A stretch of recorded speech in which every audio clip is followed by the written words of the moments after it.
खरं तर हा व्हिडिओ मंगळवारच्या टिफिनचा आहे. मंगळवारी व्हिडिओ शूट केला, एडिटिंग केली, फक्त व्हॉइस ओव्हर राहिलं होतं आणि ते झालं नाही म्हणून काही व्हिडिओ टाकायला जमला नाही, म्हणून म्हटलं आज टाकूनच द्यावा. तर सकाळी सकाळी मी त्यांच्या टिफिनमध्ये बटाटा आणि शिमला मिरचीची भाजी बनवलेली होती. खरं तर मेथीची भाजी बनवायची होती, पण मेथीची भाजी काही नेसून ठेवलेली नव्हती. म्हटलं उद्याच मेथी आणि आळूवडी बनवून देता येईल, म्हणून आज मी टिफिनमध्ये शिमला मिरची आणि बटाटा बनवून दिला. सोबतच साईडला चहा पण ठेवलेला होता आणि गरमागरम अशा चपात्या पण बनवून घेतल्या होत्या.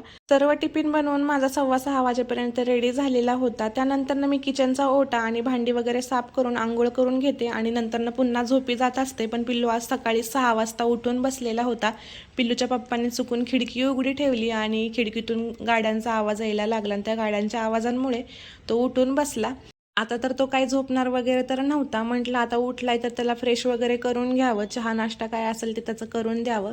तर पिल्लूच्या पप्पांचा पाहिलं तर मी टिफिन वगैरे भरून दिला. ते गेल्यानंतर पिल्लूचा ब्रश वगैरे करून घेतला. त्याला दात घासता येत नाहीत हाताने, तो घासत नाही, कोलगेट खाऊन टाकतो.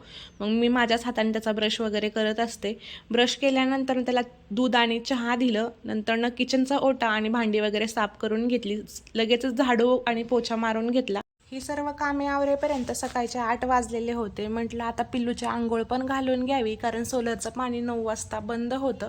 वरती सिक्युरिटीवाला येतो आणि कॉक बंद करून जातो. त्यानंतर गरम पाणी काय भेटत नाही, कारण दिवसभर लागतं गरम पाणी होण्यासाठी.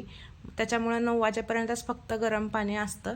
पिल्लूची आंघोळ वगैरे झाली की लगेचच मी पण आंघोळ करून घेतली. म्हटलं कचरा वगैरे जो आहे तो डस्टबिनमध्ये टाकून यावा. मी घराच्या आतमध्ये डस्टबिन ठेवत नाही, बाहेरच डस्टबिन ठेवत असते. मावशी 10च्या दरम्यान येतात आणि डस्टबिनमधला कचरा घेऊन जातात. ओला कचरा आणि सुका कचरा जो असतो तो वेगळा ठेवावा लागतो.